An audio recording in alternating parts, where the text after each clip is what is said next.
sickest podcast. Tune in for the audio, or you can even watch back. Giving players all the props, or put them on blast. We don't give no hot takes, only talk facts. We're giving all our devotion, riding high on this wave of emotion. Going all out, yeah, cause this is our time. No, ain't no stopping us till we reach the finish line. All in, we came here to win. We're gonna give everything.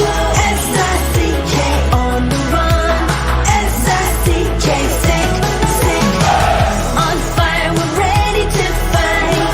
We'll bring the house down tonight. S-I-C-K on the run. S-I-C-K, sick, sick. Play it on the car ride, play it when you lounge. X and O, you know that we can hold it down. Shout out to my man Sammy, got it off the ground. And to all the listeners tuned in right now. Got debates, analysis, and speculation. This is sports talk for the new generation. You know where to find us, got a reputation. Sick podcast, your #1 sports destination. Giving all our devotion, riding high on this wave of emotion. Going all out, yeah, cause this is our time. No, ain't no stopping us till we reach the finish line. All in, we came here to win. We're gonna give everything. S-I-C-K on the run. S-I-C-K, sick, sick. On fire, we're ready to fight. We'll bring the house down tonight. S-I-C-K on the run. S-I-C-K, sick, sick. S-I-C-K, it's the sickest podcast. Tune in for the audio, or you can even watch back. Giving players all the props, or put them on blast. We don't give no hot takes, only talk back. S-I-C-K, S-I-C-K, S-I-C-K, S-I-C-K, S-I-C-K, S-I-C-K, S-I-C-K. All in, we came here to win. We're gonna give everything. S-I-C-K on the run. S-I-C-K, sick, sick. S-I-C-K, it's the sickest podcast. Tune in for the audio, or you can even watch back. Giving players all the props, or put them on blast. We don't give no hot takes, only talk facts. We're giving all our devotion, riding high on this wave of emotion. Going all out, yeah, cause this is our time. No, ain't no stopping us till we reach the finish line. All in, we came here to win. We're gonna give everything. S-I-C-K on the run. S-I-C-K, sick, sick. On fire, we're ready to fight. We'll bring the house down tonight. S-I-C-K on the run. S-I-C-K, sick, sick. Play it on the car ride, play it when you lounge. X and O, you know that we can hold it down. Shout out to my man Sammy, got it off the ground. And to all the listeners tuned in right now. Got debates, analysis, and speculation. This is sports talk for the new generation. You know where to find us, got a reputation. Sick podcast, your #1 sports destination. Giving all our devotion, riding high on this wave of emotion. Going all out, yeah, cause this is our time. No, ain't no stopping us till we reach the finish line. All in, we came here to win. We're gonna give everything. S-I-C-K on the run. S-I-C-K, sick, sick. On fire, we're ready to fight. We'll bring the house down tonight. S-I-C-K on the run. S-I-C-K, sick, sick. S-I-C-K, it's the sickest podcast. Tune in for the audio, or you can even watch back. Giving players all the props, or put them on blast. We don't give no hot takes, only talk back. S-I-C-K, S-I-C-K, S-I-C-K, S-I-C-K, S-I-C-K. Turn up your volume. Because you're about to listen to The Sick Podcast with Tony Marinaro. 55 seconds left in the penalty, a minute and 27 seconds left in regulation time. Boston 4, Montreal 3. Lafleur coming out rather gingerly on the right side. He gives it into Lemaire, back to Lafleur. Oh! The sickest Montreal Canadiens podcast. You're in the ball! Sports entertainment like no other. Rejoint, on lui fait perdre la rondelle, une passe devant. Et c'est le dégagement et ce sera la victoire des Canadiens. Stanley pour les Canadiens, leur 23e de l'histoire. You found the dogs! John, you found the dogs! He found the dogs! And all together, they worked a young team to the top. And now, a 24th Stanley Cup banner will hang from the rafters of the famous Forum in Montreal. The Canadiens win the Stanley Cup. Brought to you by Energy Transportation Group. Driven to be different. 8.6 beer. Intense by nature. And Locage. If the last time you went to Locage was when the Habs won the Cup, it's time you went back to Locage. It's gonna be sick. Marinaro, welcome to the Sick Podcast on this Wednesday, January the 18th. Bienvenue tout le monde au Sick Podcast. Je suis Marinaro, and when I run wild, I am called Marination. And there you have it. We are live on YouTube. We are live on Twitter at the Sick Podcast with Tony Marinaro. We are live on our Facebook page as well. So if you haven't subscribed to our YouTube channel as of yet, you're watching on Facebook and on Twitter, you can definitely do that, but subscribe to our YouTube channel because, of course, we'd like to see the community growing every day. It has been growing substantially, and we are very, very happy. We're also very thankful for our sponsors, of course, who bring you the Sick Podcast. Energy Transportation Group. If you're in transportation sales, customer service, operations, HR, or admin, well, the good news is Energy Transportation Group is hiring for all positions. A special hello to Mike Cinquino and Sean Gerard of Villa Sal. Also brought to you in part by 8.6 beer. Here you have it. This is the India Pale Lager. It's a 7%. I like it very much. It's intense like me by nature. The beer for those who follow their instinct and live their passions in order to make their mark. And also brought to you in part by Locage. If the last time you went to Locage was when the Habs won the Cup back in 1993, man, you don't know what you've been missing. It's time you go back to Locage because the new menu will surprise you. They've revamped, they've renovated, they have a new staff. You're really going to love it, so much so that before the Canadiens and the Leafs on Saturday night, I will be there at Locage at Le Centre Bell. As a matter of fact, I got a couple of messages today via Instagram from some people who watch and follow, who are from Toronto and are coming down for the weekend to watch the game. And they said, we'd love to catch up. I'm going to get back to them a little bit later on and say, I'll be at Locage. If you're not going to be there, I hope to see you there. I can meet you somewhere after the first period or second period or whatever it is. But I'll be at Locage before the game. All right, okay, so let's get down to business because today was a very important and significant day for the Montreal Canadiens. No, the Canadiens were not playing today. The Canadiens had practice, but Kent Hughes was meeting the media.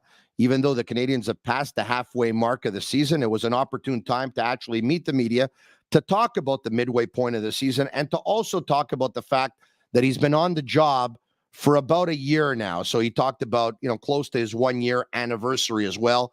There's a lot that came up, but before any of that came up, as a matter of fact, we were given some injury news before the press conference started, which was a good thing because this way, when the press conference started, we actually knew who was hurt and who wasn't hurt and how long they were going to be out for. For Agnello and Sammy and Master Control, there you have it. They brought it up already. The second I talked about it, these guys are on the ball. Bad news for Juraj Slafkovsky. He suffered a lower body injury. However, that does not require surgery. At least that's good news. He will be out for 3 months. Very unfortunately, it looks like it's the end of the regular season. It looks like it's the end of the season for the Canadiens' first pick overall in the draft. Slafkovsky, by the way, was brought up on more than one occasion during the presser in terms of his development. We'll get to that in a second. Jonathan Drouin, you've probably been wondering, he suffered an upper... Oh, by the way, if you're wondering what that lower body injury is, I can tell you right now for Slafkovsky, it is a left knee injury. What is exactly wrong with the knee? I don't know, but I can tell you it's a left knee injury. Jonathan Drouin suffered an upper body injury on January 12th against Nashville. He'll be out until the All-Star break, which takes place, I think, on the 5th or 6th of February in Sunrise, Florida. Jake Allen has an upper body injury. He'll be out for at least another week. Yoel Armia has an upper body injury. He's going to be out also, like Drouin, until the All-Star break. And Jake Evans, some more bad news for Jake Evans. This guy can't stay healthy either. At one point, he had suffered like 3 or 4 documented concussions in a span of about 2.5 years. And now Jake Evans suffered a lower body injury that, like Kotkaniemi, does not require surgery either. He's going to miss 8 to 10 weeks, maybe a little bit less than Slafkovsky. In Evans' case, I can tell you that it is also a left knee injury. All right. Okay. So tonight is Wednesday. And on Wednesdays, we usually have a regular collaborator. His name is Marc-André Perreault. C'est mon chum de TVA Sport. Comment ça va, mon ami? What's up, Tony? Hey, ça a été le fun de te voir aujourd'hui. It was fun to see. It was nice to see you. When you are there, it means that it's a big day. So we knew it was a big day. Seeing you with that overpriced jacket, that confidence, that everything, we knew it was a big day. So yeah. Cashmere, by the way, $800 a yard, just in case you were wondering. Oh, like real cashmere? It's either you go big or you go home. I don't, it's the real stuff. We learned that PK's jacket is only $250 at Macy's in New York, so I was quite disappointed. Is that right, eh? Well, I can tell you that material of my cashmere jacket alone cost a lot more than that. But the benefits, not that I look at the price, by the way, but the benefits and the privilege of having a dad who was a tailor. Oh, my dad made me that jacket. My dad was not a tailor. I can tell you that. But no, I know. But you know what? That's listen. I'm going to tell you something. I think you have a very nice style. Your style is your style. PK's style is PK's style. My style is my style. That's what makes us different, and we should each have our own style. We each have our own identity. I don't judge. You know what? I like the way you dress. Music and you like the way I dress. We have a mutual love for each other. It's a beautiful. There you go. Yeah, that's well said, my friend. Yeah. So what did you think of the press conference in general before we start to talk about this question, that answer, this question, that answer? What did you think? It was, I'm not saying it in a negative way, but it was a boring press conference, meaning that there was nothing exciting to talk about because the team is exactly where we thought it was going to be. Kent Hughes, as you know, he had nothing exciting to declare, but the fact that it was his first year, like exactly. So it was like 40 minutes, very chill, 20 whatever questions, and he was honest like he's always. It was interesting, but I mean nothing exciting. Yeah, because the team is 26th. It was pretty much where we thought this team would be. There's some highs, there's some lows, and so yeah, it was just a nice day. So I'll tell you what I like about Kent Hughes, and I like more than one thing about Kent Hughes, by the way, a lawyer by trade. Very, very intelligent man. And I find that every time I have a conversation with him, whether, in whatever setting it is, that I come away being smarter, like more intelligent, like I've learned something, So that's what I appreciate about Kent Hughes. He's very, very diplomatic. He's very philosophical. Genuine. I find that he's very genuine. I find that he's very logical. And we're going to get to one of the answers a little bit later on. But when he talked about learning how to walk the right way and correct something that's wrong in your walking when talking about Slafkovsky, and now you add to that you have to juggle 3 balls at the same time while you fixed your problem in your walk. And then you have to do that on the highway. Chances are you're going to get hit. We'll get to that a little bit later. But I thought that was a brilliant way of trying to explain what Slafkovsky is going through. But I want to get back to the comment. And all the young kids, because he talked about patience, and that's the key word today. It's Yeah. like stay patient, and I think he knows everybody which is is a bonus for a team. But just be patient. And very positive. I thought it was a very positive message today. So you said something. I said, what did you think of the press conference? And you said it was not the most exciting press conference. As a matter of fact, it was a little bit boring. I'm going to tell you something. No, I mean, I'm not boring. I mean, it's not against Kent. Yes. That was lost in translation. I'm just saying that there was nothing exciting. There were no fireworks. You had no bad intentions there. You did not want to offend Kent. No. No one wants to offend Kent. But I'm going to tell you something. Without a doubt, everything Kent says, he does, the way he talks, the way he communicates, the way he treats people, the way he makes trades. I mean, everything. Yeah. He's always going to be compared to his predecessor. Right? Of course. So I'm going to give you an example. Yeah. Marc Bergevin's press conferences, they were a lot more exciting because Bergevin likes one-liners, right? So the whole one-liner about this is not PlayStation, the whole one-liner about you want loyalty, buy a dog. What I'm getting at is there's more things that can make headlines, and there's more things you can talk about. At least I got that feeling. Also, number two, if I can, number two was that when Bergevin was the general manager and the Canadiens had another communications team in place, and it's not to compare one or another, but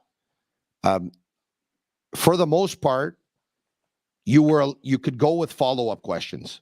And sometimes you can go with 2, and sometimes you can go with 3.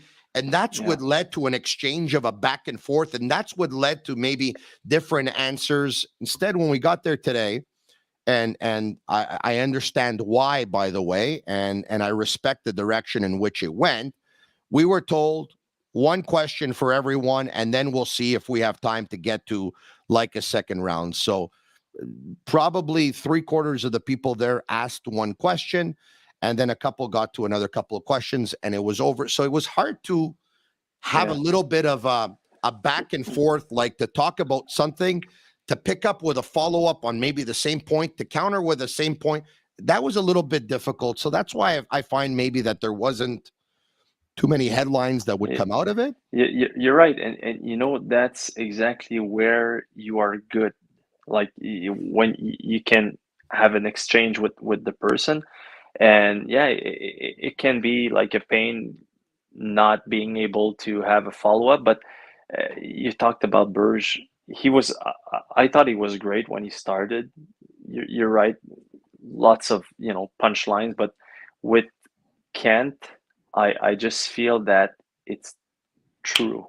And if he can't tell you the truth, he's going to tell you. So I really enjoyed working with the Berge, and it's the same with Kent. It's very different, but I really love the fact that Kent will tell you, you know what, I can't tell you the right answer, but one day I will. And it's funny you say that, because I'm going to have a different opinion than you tonight, and I'm going to tell you why. Okay. I know exactly what you're trying to say. You're trying to say that Kent Hughes will always tell you the truth, and or will tell you the truth. If he can't tell you the truth, he'll tell you. He won't lie to you. But I'm going to tell you something. Personally, and it sounds like you have a different opinion, I thought Marc Bergevin was the same. I thought when I spoke to Marc Bergevin, I always thought that Marc Bergevin was not lying to me. Okay. However, one of the major differences that I think I've seen is the Bergevin management team under the Bergevin administration. They really like to cover up injuries a lot. You were never going to find out about injuries.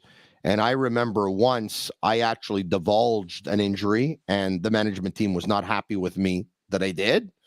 I was just doing my job, but they weren't happy, but they were okay. I mean, they were cool in the end. I think this management team, and I think we saw an example of it earlier today, Jeff Gordon, who's the senior VP of hockey operations, I believe his first job in hockey was that of PR, was a PR. or media relations, correct? Exactly, so he knows more than anybody the job that Chantal has to do. Mm-hmm. And when members of the media ask Chantal if she can be specific about certain injuries, if she doesn't get the okay, she kind of feels bad about it, because then she also did our job. It leads to a lot of speculation. If you say as an organization that you're going to be transparent, well, then go ahead and do it. And I think today a couple of members of the media asked about specific injuries. Well, she went back and she checked with the powers that be, who said, you can tell them it's a knee injury. It started, okay, let's start with Berge. I love Berge. I love the man, the way he was. I really thought he was a great person, but I thought he was more, how do you say that? Il y avait plus peur. Il y avait plus peur là, de la game médiatique. He was more, I don't know. He was hesitant about giving the media too much, because he didn't want it to pick up a life of its own. He wanted to make on the other hand, die. I just think like Kent is like, it is what it is. So, it is what it is. Today it's with Slafkovsky. We said, you know what? It's a season-ending injury, so can we have more information? We saw him with a brace on the knee, so Chantal went to Jeff, and he's like, you know what? Just say it. And you can't lie to. I mean, we're so many journalists, so it's obvious that one of us will see something. Yeah, smart journalists too. You know what? Smart members. We have a great group, smarter than others, and some. Probably better looking than others, with like black curly hair, bluish green eyes, a certain charisma to them. I don't know who you're talking about, but let's say you're talking to the mirror. But you know what? We have a great group of journalists. And trust me, there is no one there who is, who are there for the bad reasons and who are trying to dig some crap. It is not, there's no one like that. So I think just say, Slav, it's a season ending. Pretty much the same with Jake Evans. So just say it. You go to Ottawa, and was it Pierre Dorion or DJ Smith when Stutzle before Christmas injured his shoulder? He almost gave us his number of sa carte soleil. He was giving every information. He was like, it is what it is. Yeah. If we're lucky for Christmas, but it's the shoulder and blah blah blah. Yeah. I don't know. I just don't know why they are trying to hide why. But anyways. Well, look, I could be wrong, but you have to understand something, right? I always understood Marc Bergevin's reasoning behind it. He wanted to protect the players. Okay. I get it. When a replay shows that a guy gets a puck off the knee once or twice, and then he goes to the bench and he doesn't return, at that point, I think it's pretty self-explanatory. I think the whole world has seen that it's a knee injury. You don't have to protect the player in that case, right? But last year it was playoff. Was it against Calgary or against Colorado?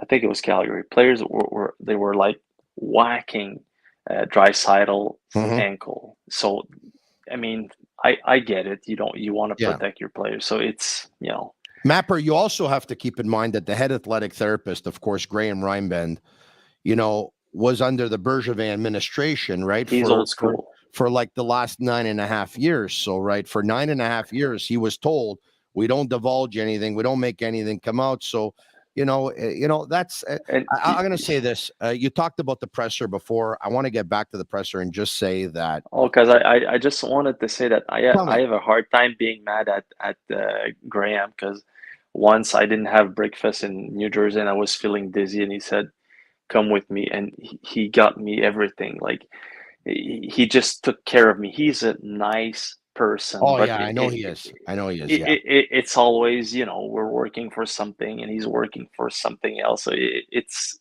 all about, agree, like meet in the middle. But yeah, he's a good person. Yeah. Wow. You know what? Anytime somebody offers me food, I think they're the best people in the world as Oh. well. Okay. Unfortunately, there are still some questions, and I'm not going to put them out here today because I'm still going to hold hope that I might be able to speak to Kent Hughes here at some point. But I'm not going to lie to you. There are some questions that I had in the back of my head that unfortunately were not asked earlier today. So I don't know where we stand in that respect. I don't know if Kent Hughes is doing individual interviews. I'd love to have him on the podcast. Yeah, he will be on JC tomorrow. Okay. All right. Okay. So I'm sorry you're jealous, I know, but no, 5 o'clock. That's okay. You know what? I'm part of the TVA Sport team, and I'm part of the BPM Sport team. So if he's going to be on TVA Sport, and if he ends up doing a hit on BPM Sport, I'm happy. I'm a team guy, my friend. I would like to have him on the podcast for sure. I know I'll get him here at some point. I just don't know how many he's going to do here.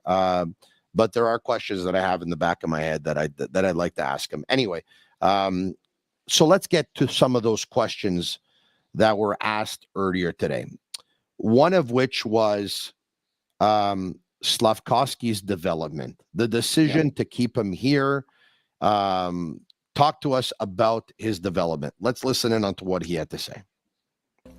I'm glad you asked because, I'll share a little bit of insight on how we see, or think through the development of Juraj, because I think it's going to, we've got a lot of draft picks that we had last year and that we have coming into the organization and will in the future. So hopefully it'll give a little bit of insight into how we think about it. I don't think that there's any one path developmentally for every player. I think every player comes with a unique set of skills,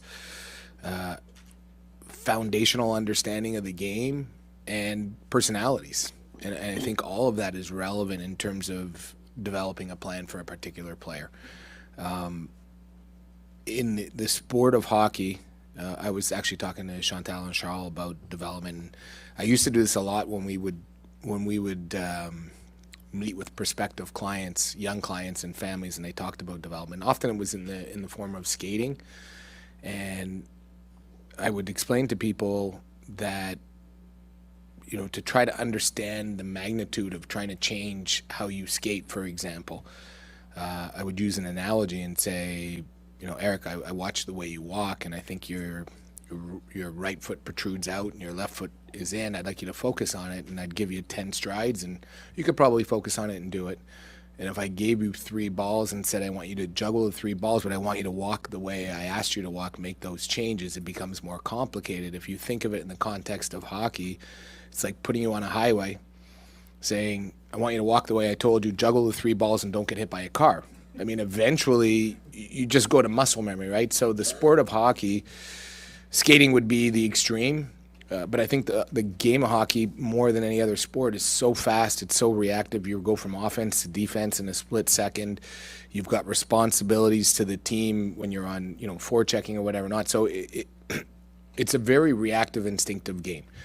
When you work with a player in terms of changing how they play, and in Juraj's case, what we're trying to do is to help him understand how he can be most successful here in North America. And that's not necessarily natural to him. So we believe his development will happen in stages. It's not, hey, we've got 10 things, go figure them out, because I think when you do that, you're on the ice thinking and you're not reacting. And I think sometimes this year we've seen him think on the ice, and other times we've seen him react. But we're not worried about the production side of it. We're really worried about seeing the areas that we want him to improve on. Do we see progress in those areas? Because we know, or we certainly believe, that long term, if he makes these changes to his game, it's going to allow him to adapt to the North American style and be the most successful player he can be, right? So he's going to be a different style hockey player than another guy. And I think in Justin Barron's case, we sent him to the American Hockey League. We felt that that was the best place for him to start the year and develop. And it's also opportunity, time on ice and everything else. And Justin's worked hard. There were still elements of his game that we wanted him to focus on, and we've seen improvement in those areas. All right. I thought that was a fantastic answer. But while he was saying it, I was thinking to myself, okay, Kent, great analogy here, okay? there's something wrong in the way he walks and his right foot goes out and the left foot this and all that. Okay, perfect. Then you said, let's ask him to juggle 3 balls, but fix the way he walks at the same time. Perfect. And then he said in the hockey context, now you put him on the highway and you ask him to do those 2 things and not get hit by a car. While he's saying that, you know what I'm thinking? Why don't you take him off the highway and put him on a service road where cars don't go as fast? No. What if he gets hit on that road? His confidence will go so low. But the I don't impact's know. not going to be as hard. So No, on I a know. highway, the limit is 100. But some Yeah, cars drive at 120, some drive at 115, 114, whatever it is. Some yeah, drive at 109 thinking, I won't get a ticket at 109. You might not even get a ticket at 114, but anyway, it's not the point. On a service road, I don't even know, but service roads, some of them are probably 50, for example. So if you yeah. get hit on the service road going at 50, you're going to get hit a lot less hard. Yeah, but he didn't look so bad. I'm a big fan of sending young players to the AHL. I thought it would be a good idea to send Slav and Goulet at the beginning of the season. After 2 or 3 weeks, I realized that Goulet did not belong anywhere else than the NHL. I thought Slav could have been sent down. But then once you made the decision, I thought it was okay to be in the NHL with Marty St. Louis, and he's a great kid. I mean, he is a great kid. Not only his personality, but his confidence, his work ethic. He's not always taking the good decisions, but that's part of the process. Back But in Mapper, if I can, this came up a lot today, okay? But I mean, being a great kid, I mean, what is that? Look, I'm going to tell you this. I don't think yeah, Slafkovsky's first season was a disaster. I it was think not. as an It was not. 18-year-old, it's very difficult to put up points unless you're a generational player or a And very he is special not. player. Okay, and And he's he's not. 18. He could have played Correct. for the Bécamo Dracard this year. Let's not Correct. forget that Correct. And for the next 2 years. only 3 players, Slafkovsky and to a lesser degree Wright, who played 8 games, and Juraj, who played 2 games, played in the National Hockey League. But I'm going to say this, okay, and hear me out. I like Slafkovsky. I'm not going to say the Canadiens made a bad pick with Slafkovsky at number 1. It's still too early to tell. It's too early, yeah. I trust their development, but this is what I got out of it. I don't think Kent Hughes is overly convinced that not sending him to Laval was the way to go. Like, he gave his reasons, but he even admitted it. Like, am I right here? We'll only find out in a couple of years. I think they are debating every single day about if it would be a good idea to send down Slafkovsky. I mean, maybe I'm exaggerating by every single day, but I think it's been a part of a lot of conversation. Yeah, you're probably right.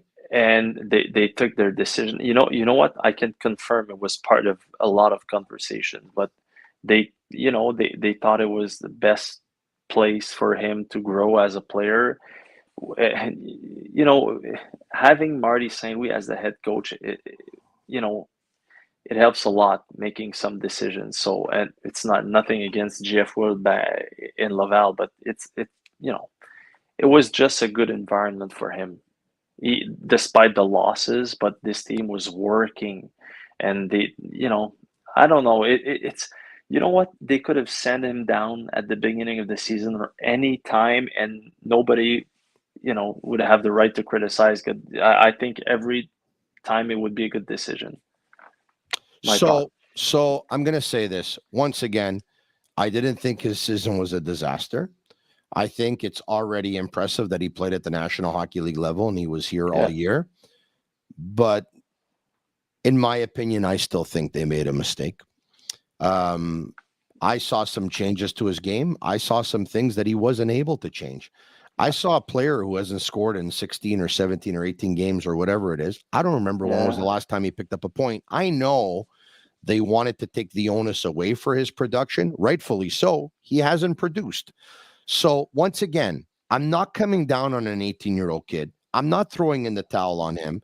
I like the pick. I still like the pick. And, I find I have to preface everything I'm saying because I don't want people to think I'm coming down on the kid. It's not the kid's fault he didn't get sent down to No. Laval. But I think, and now it doesn't matter anymore because he's hurt. Okay. But I think he should have gone to the World Juniors, and I think he should have gone to Laval thereafter. I've seen a player's confidence dipping, and I haven't seen a player. I'm not sure. I'm not sure about that. Not sure his confidence. I don't know. Do you think he's an offensive? When they drafted him because he was the best scorer at the Olympics, and he was a top 10 or 11 scorer at the World Championships playing with men, correct? Yeah, but if they wanted pure scorer or pure, offensive guy, they would have taken Logan Cooley. Yeah, you're probably right about that. But don't they just wanted a complete player, and Slafkovsky is the complete package. And I mean, your opinion is as valuable as anyone saying that he should have been sent down or should have gone to the World Junior. And you know what? You're maybe probably right, but I don't think he lost his time in the NHL. AHL is not an easy league, and they wanted to show him how to play in North America, and in the NHL, it's more structured and everything. So you send him in the AHL in Laval. It's not as structured. It's not the same. I don't know. I'm okay with their decision. This is what I think they were thinking. I think they were thinking the AHL's North America as well, but it's obviously slower, and you have more time with the puck. And some guys want to take your head off, so it's so if it's slower and you have more time with the puck, they talked about muscle. I think they probably thought if Slafkovsky gets used to slower time with the puck, if he gets recalled to the NHL, well, then it's fast again and less time with the puck. So you're better off making him learn by mistake in the national. That's what I think they think. Anyway, if we can, he elaborated, and there was another question followed up by that on being sent down to the American Hockey League. A couple of things. I mentioned people come with a certain self-confidence, right? A certain. I learned a long time ago.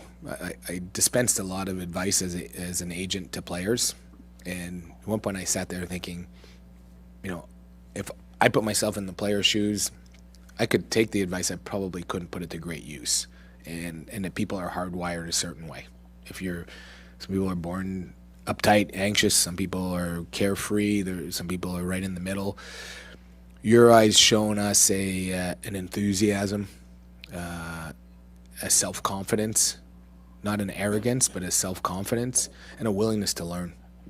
And I think we've seen in moments where he makes a mistake. I saw it in Arizona, a little bit in our home game against the Rangers, where he makes a mistake or he does something, and then we see him.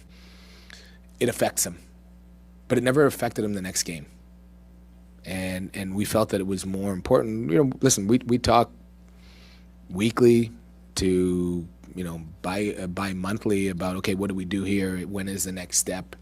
And we had talked about, are we at that point now where we're confident with the elements of his game that we've been asking him to work on, where we wanted that consistent reinforcement and feedback that he was getting around here, and that we had our eyes on him every day too. Mm-hmm. That's, again, that was a big part of my background, both as an agent, but also like I coached. I started coaching when I was in college. Ironically, I coached our American Hockey League coach way back in JF Wool and a number of others. So that's my passion and background too. So I wanted to be able to have eyes on him and be able to watch and be able to judge and see that progress. And then there comes a point in time where, okay, if all of a sudden it catches and he's having success at the National Hockey League level, then the American Hockey League never becomes a necessity. But when we feel like we've gotten him to a certain point, was kind of stage one of that development, could we have envisioned putting him in the American Hockey League and saying, okay, go play 10 games. You're coming back as long as you work hard. But we want you to go now and have this. But the flip side of it and concern was, it's not about offensive production. So if we put him in the American Hockey League and then all of a sudden the coaching staff and everybody else is expecting him to score, or he's expecting it of himself because he's at this level now, then it can be counterproductive. So I hate to keep using the word balance, but we're really trying to balance it. Whether we're right or wrong, I don't know, because there is no one path, right? And we're going to, go by trial and error as we go through all of this. But we're coming with a certain background and probably a strength of ours as an organization, from management to coaching. So we're constantly evaluating. Sorry. All right. A shout out to Playground. They have over 600 machines. We're going to elaborate on that answer in just a second. Poker tournaments, Playground casino games, daily promotions, unmatched customer service. Why go anywhere else? Located just over the Mercier Bridge, only minutes from downtown Montreal. All right. The one thing that he didn't say is he said, well, if we send them down and he goes there expecting to produce and he doesn't produce, it could be counterproductive. Mapper, how about this? And we'll never know once again. But how about if they would have sent him down and then all of a sudden he lights it up and goes on an absolute tear? He's a dominant player on the team, a dominant player in the American Hockey League. He comes back with all the confidence in the world, and now he's producing more often at the National Hockey League level. We didn't talk about that. What if he doesn't? Well, what if he does? Yeah, well, you have to have confidence in your number one pick overall. I mean, what are we to send him to the American Hockey League now? Yeah, but he's not a generational player. He's not that pure goal scorer. Then he should have been in the AHL. Why? Because as a number one pick, the expectations are going to be so high. His own expectation as a number one pick will be so high, and you know how it works. Yeah. When you're forward and you are a high pick, it's all about points, and this is not what they want him to work on. So so they want him to be a power forward then? I think so. Yeah, I think so. I mean, they have their goal scorer. Cole Caulfield's going to score. I mean, I would not. That's what I just said to on TVA Sport today. I think 40, okay, but I think the real target this year is 50. They have their playmaker. They need a real power forward. Josh Anderson is a power forward, but he's not as gifted or talented as, there you go, as Slafkovsky. So it's not about points. And if he goes down to the AHL, it's going to be points, and you don't want that. All right. Okay. Now to the question that I asked, and I listened to some of the questions, and I said, you know what? Nobody talked about Marty St. Louis. Let me go for it. So here we go. Without further ado, here's my question earlier today, and Kent Hughes' answer. Such a great question. Fantastic question. Go ahead. I think most people understand what Marty St. Louis is trying to accomplish with the group and what you're asking of him and all that stuff. But because no one's unanimous, some will take a look at Marty and say, well, he's not tactical enough, or the team is too offensive, or they don't pay too much attention to defense. What do you say to those critics?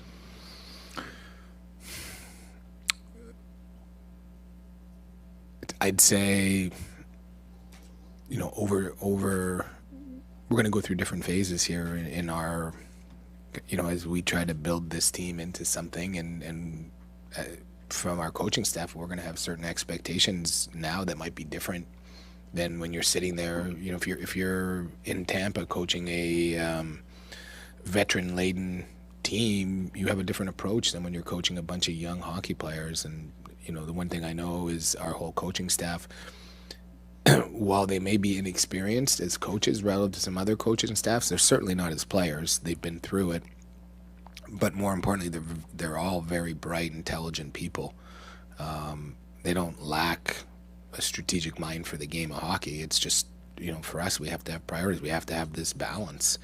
And they're confident enough that we can have conversations. And that's, what we're trying to do with everything that we do. So ultimately, Marty and his coaching staff will make decisions about what they need to work on, but it doesn't mean that we're not going to come down after a game and say, our D zone looks terrible, or we're making bad decisions on zone entries or things like that. There's that constant dialogue, and there's a process to it all. So hopefully, I would say to people, be patient, and we can't, Rome wasn't built in a day, and I don't think you can teach your team to be great in one day either. But I think you've seen after a tough road trip that they put a little bit more focus on rush coverage and D zone, and I think we've defended much better since. Did you hear that pause of about 10 seconds after that question was asked? Hein, mon chum? Dis-moi, là, est-ce que as-tu vu ça, là? Un pause de 10 secondes. Ça, c'est... Wow, mais quelle question ce gars-là m'a demandé. Ça, se peut pas. He does that often. Non, c'est pas vrai, c'est pas vrai. Moi, je suis convaincu, c'est la meilleure question que ce gars-là a été demandé à vie. This is the best question he's ever been asked in his life. You're probably right. But he does that often. He just don't want to say just cliche answer.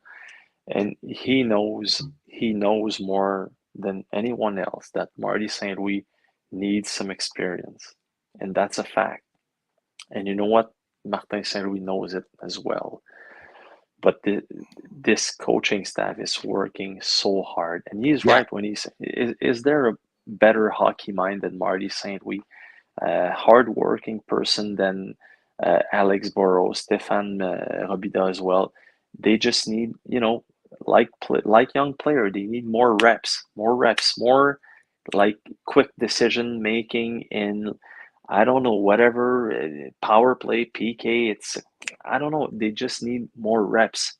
And they are not different than the players. It's a young team from top to bottom. So his answer was great. It was very honest. He was, like you said, they're growing and learning every day. I love the answer. I really, really love the answer. Why? Better than the question. Yes. No, all kidding aside, I was obviously, I was having a laugh when I was pumping up the question, but I really love the answer because, if you listen to it and you dissect what he's trying to tell you, he's basically trying to tell you, we don't have a veteran team. We don't expect to make the playoffs. We know we're not going to make the playoffs. Our goal this year is just to teach, to develop, to get better. With each passing year, we're going to become a more competitive team. We're going to become a better team. And when we're going to get to that point where we're expected to make the playoffs, at that point, more is going to be expected from Marty, and we're going to be able to dissect Marty's coaching game a little bit more. Thanks. In the meantime, he's got no pressure. He's doing his thing. He's the ideal coach in the context that is, let's watch him grow and develop. I thought it was fantastic. And sometimes he's working on something, so some other areas may look bad, but then he's going to address them later. It's a process, and it's step by step. This year, what the team is 26 right now, it is exactly where we thought this team would be. So, who can complain about anything right now? Yeah, letting you know that in about 5 minutes' time, Chris from sports card store La Tornade will join us to talk about some sports cards, and we have a couple different topics tonight. So stay tuned for that as I finish up with Mapper. Mapper, you and I, we have maybe one or two more things to talk about, but also earlier today, also one of the things was Kent Hughes was asked, Kent, 1 year in, what are you most proud of? Listen in. Probably assembling a group, and when I say that, I mean, and it's not all me, the people that were here before, but I think we have a really good group of people in hockey ops, and that's not just the dressing room. That's everybody here. We've worked really well together. It makes for a fun place to come to work, and yet there's a certain level of I don't want to say comfort, but just enough self-confidence among the group that we can challenge each other without insulting each other, and that's been it's provided a great working environment for us to be able to exchange ideas and have this. We talked a lot about having a circular management structure where information flowed instead of different silos, and I think we've been successful at doing that to this point. I expect it to continue to be a challenge as you move forward. Like, I'm not ignorant of the fact that there's less pressure today than there may be in a year's time or 2 years' time, and people generally react differently under more pressure-packed environments. In terms of the greatest challenge, when you come into a situation like this, where we're trying to build a team that can win on a sustainable basis, there's so much to do. And I think the challenge will be, as we move forward, how we give shape to it all, and how we evolve this environment, right? Like how do we, this balance that I was talking about between so many things, it's like, how do you create a work environment that's fun to come to every day, where people are excited to go to work, but yet they're held accountable? Yeah. And that's different today than it's going to be 2 years from now or 3 years from now if we're doing our job. All right. So I'm going to say something. You ready now? For everybody watching on YouTube Live, on Facebook Live, on Twitter.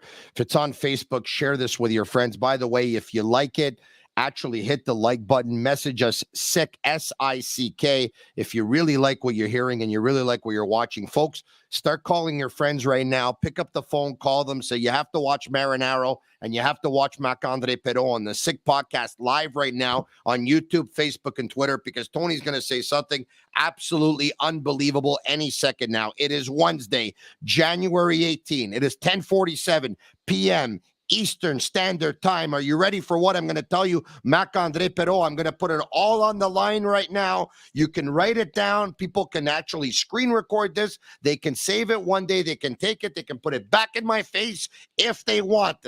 I want all of Montreal to tune in right now and to listen to me and hear me. Are you ready? Go ahead. Can't wait. That gentleman there, Kent Hughes, is going to win the Stanley Cup as general manager of the Montreal Canadiens. Don't ask me when. I don't know when. And he doesn't know when. Nobody knows when. Nobody even knows if they're going to win. But I know that they're going to win. He's going to win a Stanley Cup. It all depends on who they draft. They get the first pick overall. They'll win the Stanley Cup within 3-4 years. They don't get the first pick number one. They might win the Stanley Cup within 6. I don't know how long he's going to be here. Marc Bergevin was here for 9.5 years. It leads me to believe that Kent Hughes and Jeff Gordon will be here for at least 9.5 years if they want to be here for that time or more. I don't know when it's going to be. I have so much confidence in this management team, this double-headed monster that Jeff Molson wanted to put together and say, you know what, I think this is exactly what we need. They complement each other so well. He talked about the hockey ops team. He talked about the fact that they enjoy working together. It makes for an enjoyable place to work. They challenge each other. I trust this brain trust. They will win the Stanley Cup. That's it. Shock and awe. I mean, you might be right. Time will tell, but they have a plan. I would say 4 or 5 years, but they will stick to their plan, and that's the best part, the best quality they can have. They are going to stick with their plan. Is it going to work at the end of the day? We don't know, but they're going to stick with it. They're not going to take like emotional decisions, like giving too much money for too many years for a guy who gave you good hockey like in the last 5 years. I think it's a very intelligent group. And what we saw in last year with the, at the trade deadline, it's going to be the same this year. The market is the same. He's going to have the same strategy. And it's very nice from him saying that when I make a trade, I want this to be a good trade for both teams. That's bull crap. I mean, you always want to win the trade, but he's going to stick with his plan. And that's what struck me the most since he's here.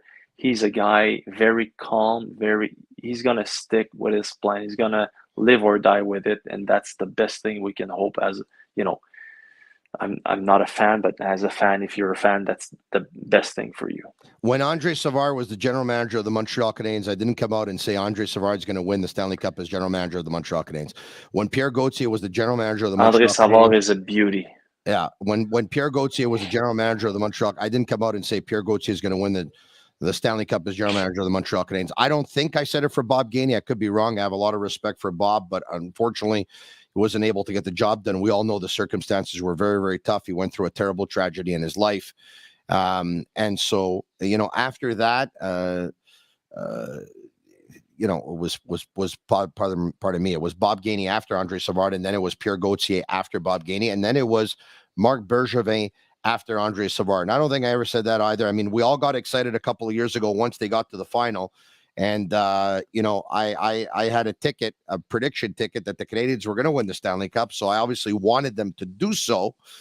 But I feel so strongly about this management team and the brain trust. And I feel so good about Jeff Gordon, his plethora of experience, and the same thing for Kent Hughes. The fact they're communicators, the fact that, he's got a law degree, the fact that he used to be an agent, the fact that they've studied in contracts, the fact that they have a proven track record. The only thing, and I have to tell you, it's still, I think it's something that we have to pay attention to, is Jeff Gordon had a great draft year when he was in as interim for the Boston Bruins. His track record with the New York Rangers was a little up and down when it came to drafting. Let's see how it's going to be with the Montreal Canadiens. But so far, I think there's some things to get encouraged about. Lane Hudson is one. Owen Beck is another. And so let's look forward to it. I thank you. What a great night we had, you and I. Fantastic. It's always the same. I can't wait to hug you again. Now, what are you going to do exactly once we hang up? Are you going to go back? You're going to watch the podcast over and over and over again? Or do you have other plans tonight? All night long, and then I'll fall asleep. Long. And then I'll watch it again tomorrow morning. Oh, really, eh? Oh, yeah. Now, all night long was Lionel Richie one of your favorites? Lionel Richie, he's my favorite. Hello, is it me you're looking for? He's, yeah. Yeah. Do you know that all night long, and this is a true story because I would never lie to you, eh? Never. I could even show you, by the way, if you don't believe me, look at this, okay? I'm going to show you something, okay? I'm going to show you something. So I'm going to grab my smartphone.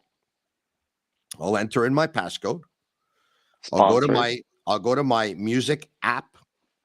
I'll go to my playlist, by the way, which is called Marination Playlist. Marination Playlist, okay? I want you to take a look at some of these songs, all right? Some of these songs. Take a look at the third song. I mean, I can't tell, but it looks very, makes me want to dance, but what is it? So the third song is All Night Long. Listen to this. Here. All right, I'm going to put it down because there's copyright, of course, so I don't want to get a strike for that. I think you have 30 seconds or something, but don't take any chances. Yeah, I'm not going to take any chances, but if you want, I can serenade. Well, my friends, the time has come. It's not. And have some fun. I'll have to hang up because it's not working. I don't know what's happening right now. Everybody sing, everybody dance. Lose yourself in wild romance. We're going to party, Karamu, fiesta, forever. I'm bleeding. Have a great night. Marc-André Perreault. See everyone. Wow, I hope you're going to be okay. His life will never, no signal. That's it. His life will never be the same. We bring in our guy, Chris, from Sport La Tornade. 6 sports cards presented by Sport La Tornade. Sports cards, collectibles, and more. Visit the store at 1 Avenue de la Fabrique in Vaudreuil-Dorion. Chris, are you there? 6 sports cards.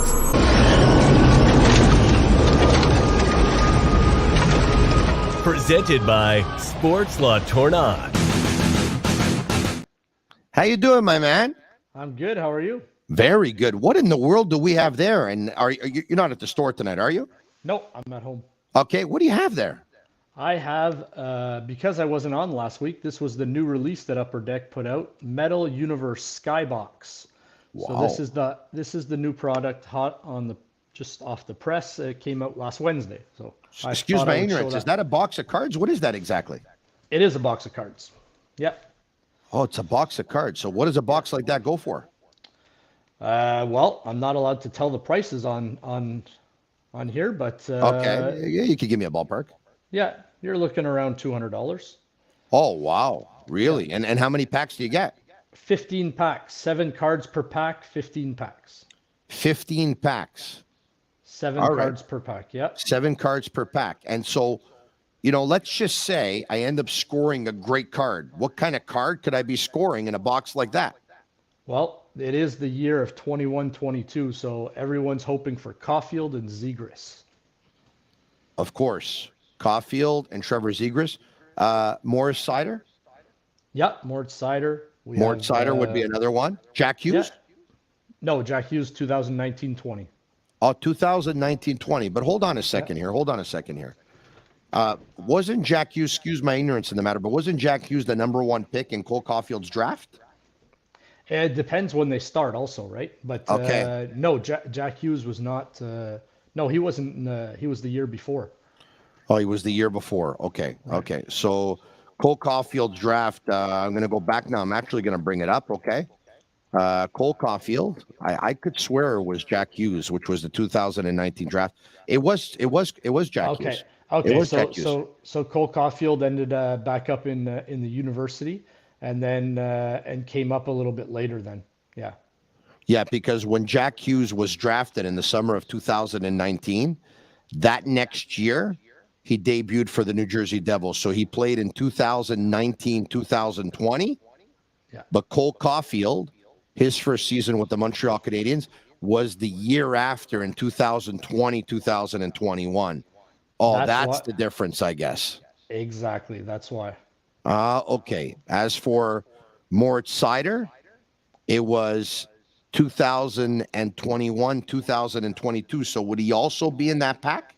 Yeah. So he was also in this pack. He would have been in the series 2. He's in the series 2 because how we spoke about their series 1, their series 2. Yeah. But Skybox covers the whole year. Skybox came out later.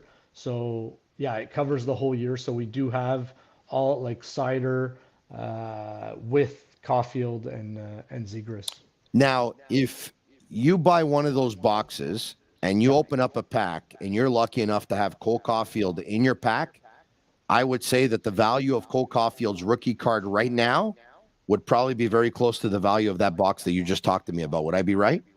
That's right. Yeah. It's worth a shot. Exactly. Well, yeah. Seven cards per 15 packs? Yeah, 15 packs, 7 That's cards. 105 cards. I like my chances. Yeah, exactly. In here, there's actually really cool. They're called PMGs. Yeah. They are Caulfield. There's 4 different versions of the PMG. 1 of 1 Caulfields. They're 1 of 1s. I did see one pulled in Quebec here. And the guy, I mean, it's not sold, so I'm not going to say this is what it's worth because I think it's a little bit ridiculous the price he put. But he did put it on eBay for $99,999. Whose card? For Cole Caulfield, 1 of 1. 99,000? Yeah, that's what he put on eBay. I don't think it's not worth that, but hey, that's. You can always ask for whatever you want, right? I mean, it takes one person to want to give it to you. You know what I mean? It's a 1 of 1 card, so yeah. That's it. Okay. So now, speaking of these cards, if you're lucky enough to get a card of quality like this, you obviously want to protect it, right? Because if you don't protect it well, then all of a sudden it gets a little bit damaged. That card goes from having a value of $200 or whatever it is to having 0 value. So what is the best way to protect the cards? So I'm going to show you here. I just took out a Cole Caulfield. This is a base card. Everyone gets them. Well, they're very popular. Everyone gets in the pack. So this card's not worth anything, but we're going to use it as an example tonight. So these are. Pardon me. Do you have any Cole Caulfield rookie cards right now at the store? At the store, I have a couple. Yeah, I have like probably 5 or 6 of them. Do you have one that's like in better condition? Like, do you have one that's like best graded, perfect? Yeah, I got PSA 10. You got a PSA 10? Yeah. Are you at liberty of divulging? It was pretty much ballpark of what I told you it was before, yes or no? Or? Well, the Cole Caulfield, I can divulge any price for as far as cards go. Yeah. So the Cole Caulfield Young Guns goes for $150. Yeah. Not graded, and the PSA 10 goes anywhere between $600 and $700. Plus, are you serious? Yeah, absolutely. Wow. Yeah. That much So value for a PSA 10, eh? Yeah. They're So, probably a stupid question, but I'll ask it anyway. Is the difference in the grade worth the difference in the value or the difference in the price? yeah, absolutely. So if you get a PSA 9, you're looking more at a card around 250. So there's a big difference there when you jump up to 10 between $250 and like $600 or $700. So it's worth, you got to really analyze your card. Make You're sure that you're scratching up a little bit. I don't know if that's you or me, but do you hear the sound actually crackling a little bit? I do not. I hear you very well. Okay. So maybe it's me on my end. All right. Okay. Show me again. So how you protect them, because there's different ways you can protect cards, right? That's right. So you have a different thing. You have this. This is a soft sleeve. So they're very flexible. It's just a flimsy sleeve, and this is the rigid ones. So this is we put some of your soccer cards in like this, right? Yeah. So the way I protect my cards is we take one of the flimsier sleeves and we gently put the card in the sleeve here like this. So now my Caulfield card is in the sleeve, and then I come get a more rigid plastic, and I just slide that in there. Got it. I give it a couple little taps, and Yeah.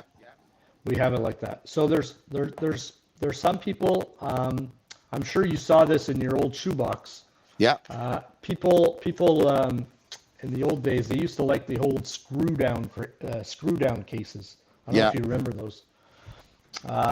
Little piece of advice: anybody who has really like Wayne Gretzky cards and stuff like that in your screw down cases, it's time you get them out of there. It's really your card actually might be, and you better be careful because it might be stuck to the case. Well, can I show you something? This was not planned, and I'm gonna have to unhook myself here for a second, but I really want to show you something. Okay? Yeah. So give me 1 second here. Okay? All right.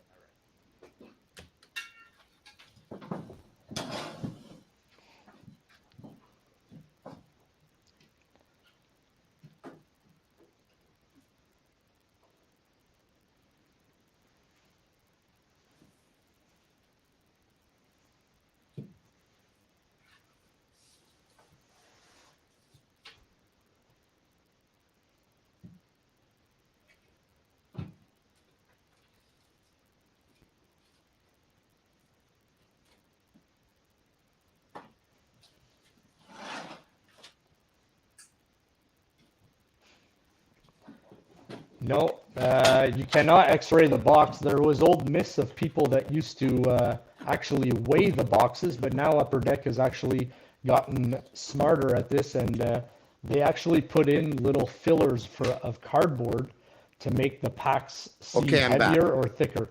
All right, I'm back. Okay. Sorry, I was just answering a question from a viewer. No problem. So they were asking about X-raying a box, but no, not possible. All right, I want to show you something here, okay, where I got some of my cards, okay. I have this. I'm going to put some of these cards in here. We're out, okay.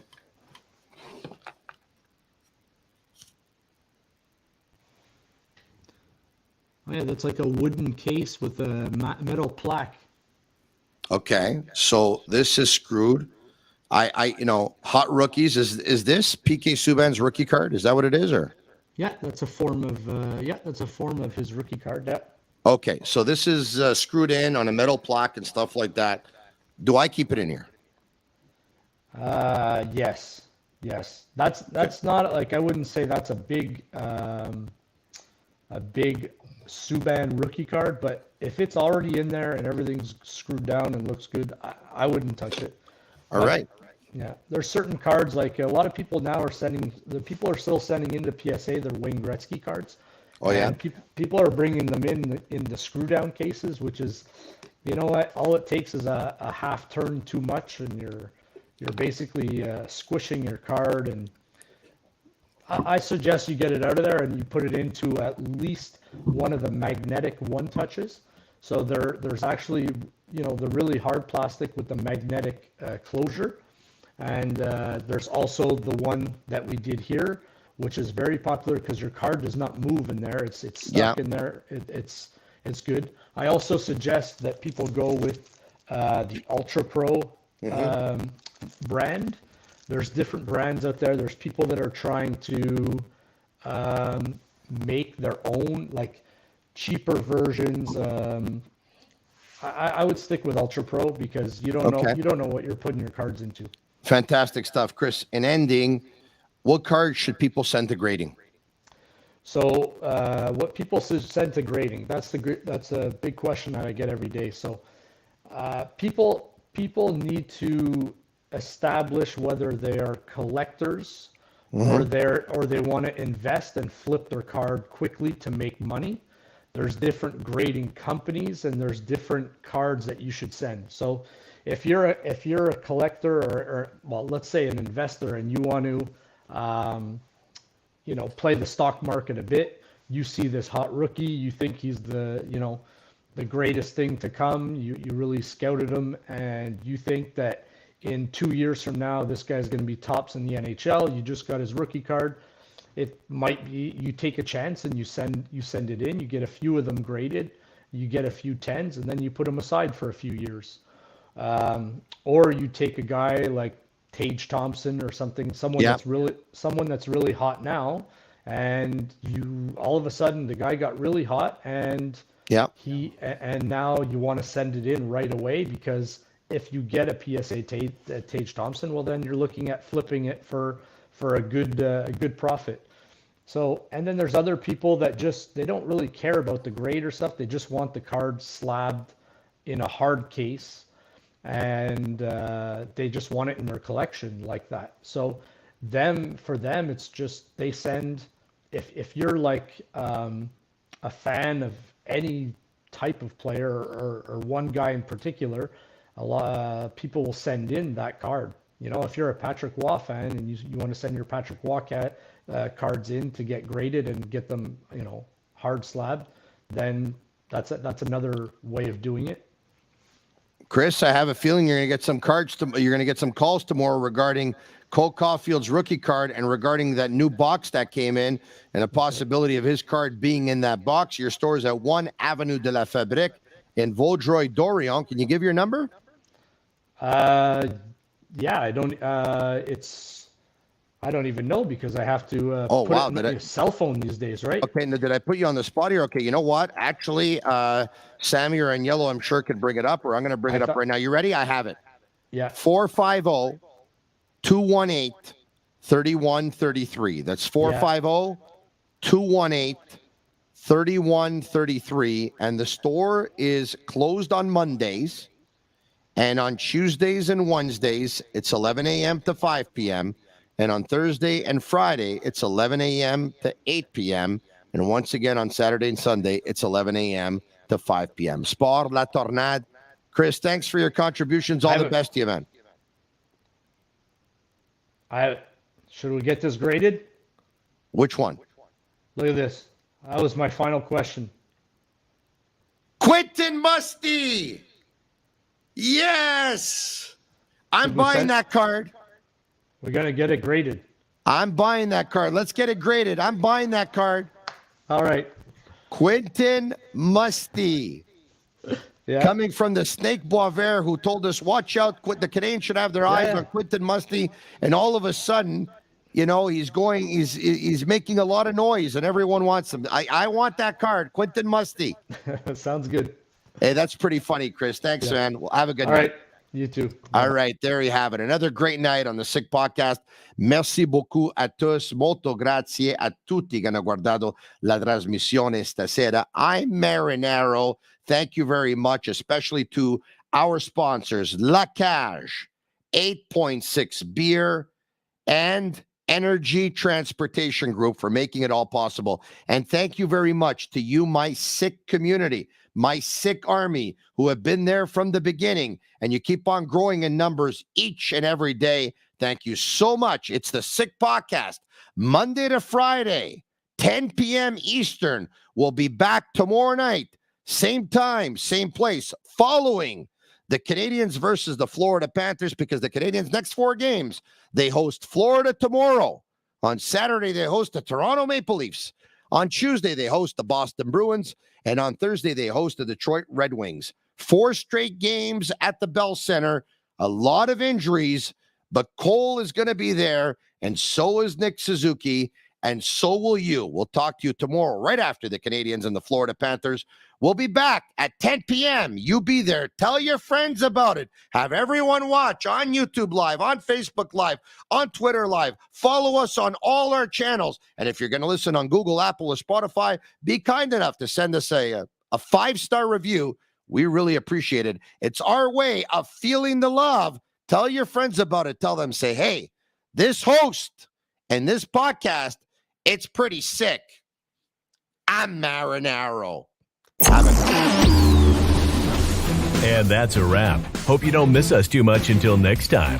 Follow the Sick Podcast with Tony Marinaro on YouTube, Instagram, Facebook, Google Play, and Apple Podcasts. The Sick Podcast is brought to you by Energy Transportation Group, driven to be different, 8.6, intense by nature, and La Cage. If the last time you went to La Cage was when the Habs won the Cup, it's time you went back to La Cage. The menu will surprise you.